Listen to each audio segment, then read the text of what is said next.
ప్రపంచంలో అన్ని ప్రాణులకు అన్నీ అర్థమవుతాయి.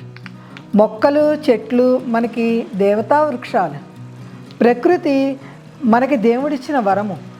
చెట్లతో మనం మాట్లాడితే మన మాటలు వింటాయి, మౌనముగా మనకు సమాధానాలు ఇస్తాయి. మనకు రోజు ప్రతి క్షణము ప్రాణవాయువు అందించేది చెట్లు. మన నుండి కార్బన్ డయాక్సైడ్ తీసుకొని ఆక్సిజన్ని ఇస్తుంది. ఇంతకన్నా మనకి మంచి ఇంకేముంది? అందించిన ఆక్సిజన్ని మనము తీసుకుంటానికి మనము అనుకున్న మన శరీరమే సంపూర్తిగా పీల్చుకోలేకపోతుంది. వికసించిన పుష్పాలు చూసినా ఎంతో ఆనందంగా ఉంటుంది. భగవంతునికి అతనిచ్చిన ప్రకృతిలోని వరాలను భగవంతునికే సమర్పించాలి, కృతజ్ఞత తీర్చుకోవాలి, భగవంతుడిని ప్రార్థించాలి మనకి ఇంత మంచి జన్మనిచ్చినందుకు.